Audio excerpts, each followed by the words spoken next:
എല്ലാവർക്കും സുഖമാണെന്ന് വിശ്വസിക്കുന്നു.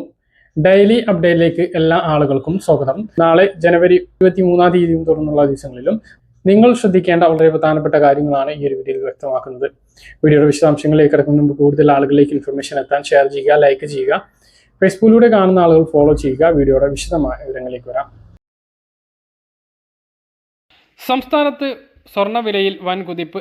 ഇന്ന് ഒരു പവൻ സ്വർണത്തിന് 600 രൂപയാണ് വർദ്ധിച്ചത്. ഇതോടെ ഒരു പവൻ സ്വർണത്തിന്റെ വില 60,200 രൂപയായി. ഇതുവരെയുള്ള ഏറ്റവും ഉയർന്ന നിരക്കാണിത്. 22 ഗ്രാം സ്വർണത്തിന് 75 രൂപയാണ് ഗ്രാമിന് വർദ്ധിച്ചത്. ഇതോടെ 1 ഗ്രാം സ്വർണത്തിന്റെ വില 7,525 രൂപയിലെത്തി. 24 ക്യാരറ്റ് സ്വർണത്തിന് 86 രൂപ വർദ്ധിച്ച് 8,209 രൂപയും ആയിട്ടുണ്ട്. നമ്മുടെ ബാങ്കിലെ ഏറ്റവും വലിയ ഒരു രേഖയാണ് മൊബൈൽ ഫോൺ നമ്പറുകൾ. ബാങ്കിൽ നിന്നും പണം എടുക്കുമ്പോഴും നിക്ഷേപിക്കുമ്പോഴും ഫോണിലേക്ക് മെസ്സേജ് വരാറുണ്ടോ? ബാങ്ക് അക്കൗണ്ടിൽ ആരംഭിക്കുന്ന സമയത്ത് നൽകിയിട്ടുള്ള നമ്പറിലേക്കാണ് ബാങ്കുകൾ സാധാരണയായി ഇത്തരത്തിൽ സന്ദേശം അയക്കാറുള്ളത്. ഈ സന്ദേശം മാറിയിട്ടുണ്ട് എങ്കിൽ എന്ത് ചെയ്യും? ബാങ്ക് അക്കൗണ്ടിലെ മൊബൈൽ നമ്പർ മാറ്റുക എന്നുള്ളതാണ് അതിന് ചെയ്യേണ്ടത്. ഇതിപ്പോൾ മാറ്റുന്നത് ഒരു പ്രശ്നമുള്ള കാര്യമല്ല. ഇതിനായി ഇനി ബാങ്ക് ശാഖകൾ സന്ദർശിക്കേണ്ടതില്ല. ഒരു ATM കൗണ്ടർ വഴി എളുപ്പത്തിൽ മൊബൈൽ നമ്പർ നമുക്ക് മാറ്റാൻ കഴിയുന്നതാണ്. അതെങ്ങനെ ചെയ്യണം എന്നാണ് ഇതിൽ പറയുന്നത്. ആദ്യം അതേ ബാങ്കിൻ്റെ ATM സന്ദർശിക്കുക. കാരണം മിക്ക ബാങ്കുകളും അവരുടെ ATMിലൂടെ മാത്രമേ മൊബൈൽ നമ്പർ പുതുക്കാൻ അനുവദിക്കുകയുള്ളൂ. അതുകൊണ്ട് തന്നെ അതാത് ബാങ്കിൻ്റെ ATM തന്നെ ഉപയോഗിക്കാൻ ശ്രദ്ധിക്കേണ്ടതാണ്. ശേഷം ഡെബിറ്റ് കാർഡ് ATM മെഷീനിൽ നൽകുക.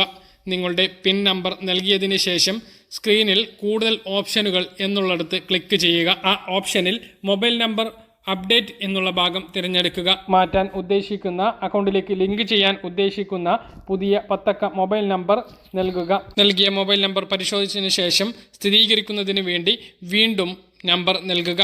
ശേഷം നിങ്ങളുടെ പുതിയ മൊബൈൽ നമ്പർ ബാങ്ക് അക്കൗണ്ടുമായി ലിങ്ക് ചെയ്യപ്പെടും. കൂടാതെ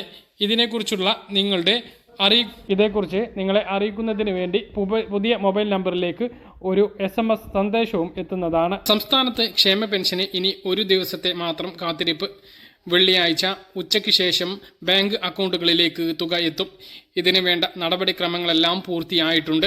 ഇതിനു വേണ്ടിയുള്ള തുകയായി ഇന്നലെ 1,500 കോടി രൂപ റിസർവ് ബാങ്കിന്റെ മുംബൈ ഫോർട്ട് ഓഫീസിൽ നിന്നും കടപ്പത്ര ലേലത്തിലൂടെ കടമെടുത്തിരുന്നു. ജനുവരി മാസത്തെ പെൻഷനോടൊപ്പം നിലവിൽ കുടിശ്ശികയുള്ള 4 മാസത്തെ ഗഡുവിൽ ഒരു ഗഡു കൂടി ചേർത്ത് 3,200 രൂപ വീതമാണ് 62 ലക്ഷം പെൻഷൻ ഗുണഭോക്താക്കൾക്ക് ലഭിക്കുന്നത്. എന്നാൽ ഇതിൽ മസ്റ്ററിംഗ് പൂർത്തീകരിക്കാത്ത പല ആളുകൾക്കും 3,200 മുടങ്ങും. കേന്ദ്രവിഹിതം കുറവുള്ള ആളുകൾക്ക് 600, അതുപോലെ തന്നെ 400, 1000 രൂപയുടെ കുറവുണ്ടാകും. 2 മാസത്തേതായതുകൊണ്ട് തന്നെയാണിത്. മറ്റൊന്ന്, 2 മാസത്തെ പെൻഷൻ കയ്യിൽ വിതരണം ചെയ്യുമ്പോൾ പല ആളുകളും കമ്മീഷൻ എന്നുള്ള നിലക്ക് 200 രൂപ കൈപ്പറ്റുന്നതായി ശ്രദ്ധയിൽപ്പെട്ടതിൻ്റെ അടിസ്ഥാനത്തിൽ ഏതെങ്കിലും വിതരണക്കാർ അങ്ങനെ വാങ്ങുന്നുണ്ട് എങ്കിൽ ആ വിവരം പഞ്ചായത്തിൽ അറിയിക്കണം എന്ന് ധനവകുപ്പ് നേരത്തെ മുന്നറിയിപ്പ് നൽകിയിരുന്നു. വിതരണത്തിനുള്ള ചെലവ് എന്നുള്ള നിലക്കാണ് ഇങ്ങനെ പൈസ പല വിതരണക്കാരും കൈക്കലാക്കുന്നതായി ശ്രദ്ധയിൽപ്പെട്ടിരുന്നത്. വിതരണക്കാർക്ക് ഇൻസെൻറ്റീവായി സർക്കാർ തന്നെ പണം നൽകുന്നുണ്ട്. 2 മാസത്തെ പെൻഷൻ ഒരുമിച്ച് നൽകുമ്പോൾ 1 മാസത്തെ ഇൻസെൻറ്റീവ് മാത്രമാണ് അവർക്ക് ലഭിക്കുക. ഈ ഒരു സാഹചര്യത്തിലാണ് വിതരണക്കാർക്ക് ലഭിക്കുന്ന പെൻഷൻ പണത്തിൽ നിന്നും കമ്മീഷൻ ഈടാക്കി ചില ആളുകൾ കൈപ്പറ്റുന്നത്. ഇങ്ങനെ ആരെങ്കിലും വാങ്ങുന്നുണ്ട് എങ്കിൽ അതാരും നൽകരുത്. വെള്ളിയാഴ്ച ഉച്ചയ്ക്ക് ശേഷം തന്നെ ബാങ്ക് അക്കൗണ്ടുകളിലേക്ക് പണം എത്തി തുടങ്ങും.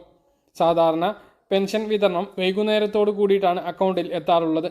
ഇത് തുക സർക്കാരിന് എത്തിയതിന് ശേഷം 2 ദിവസത്തെ താമസത്തിന് ശേഷമാണ് പെൻഷൻ വിതരണം നടക്കുന്നത്.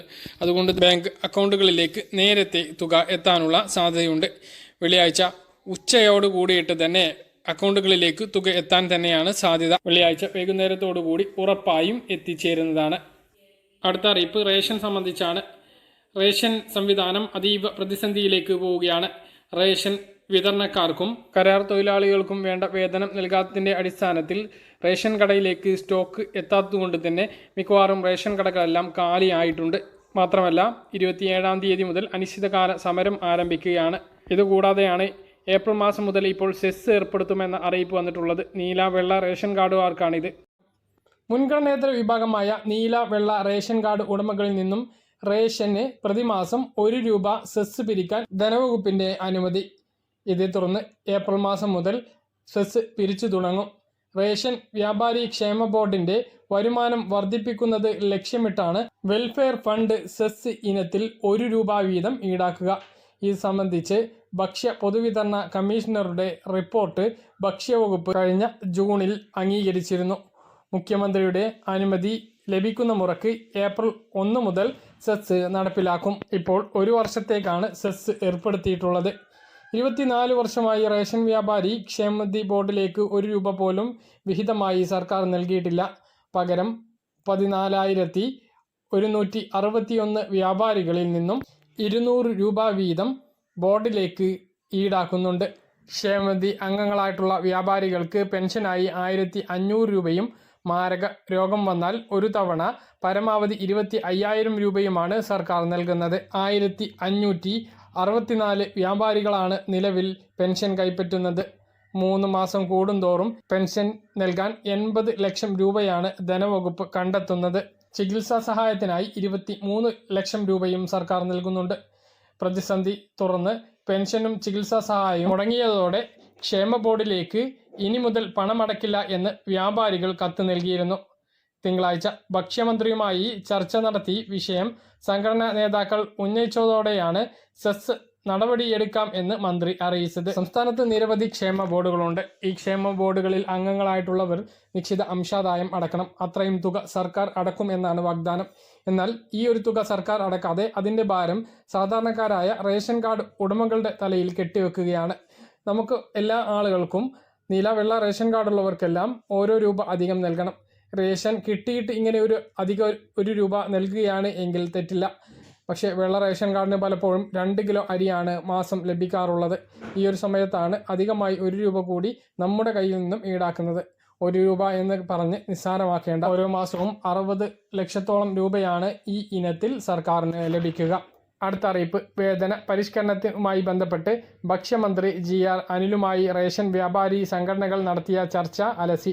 തുടർന്ന് ഈ മാസം 27 മുതൽ അനിശ്ചിതകാല സമരത്തിലേക്ക് റേഷൻ കടകൾ അടച്ചിടാൻ റേഷൻ ഡീലേഴ്സ് കോഓർഡിനേഷൻ സംസ്ഥാന സമിതി തീരുമാനിച്ചു.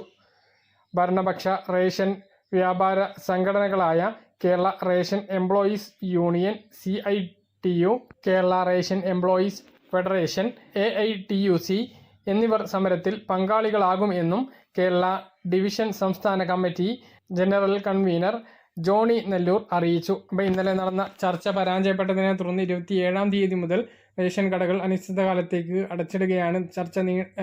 സമരം നീണ്ടുപോവുകയാണ് എങ്കിൽ റേഷൻ പിന്നീട് വാങ്ങാത്തവർക്ക് കിട്ടില്ല. അതുകൊണ്ട് തന്നെ ഇനിയുള്ള ദിവസങ്ങളിൽ ശനിയാഴ്ച വരെയുള്ള ദിവസങ്ങളിൽ റേഷൻ കൈപ്പറ്റണമെന്ന് പ്രധാനമായിട്ട് ഓർമ്മിപ്പിക്കുകയാണ്.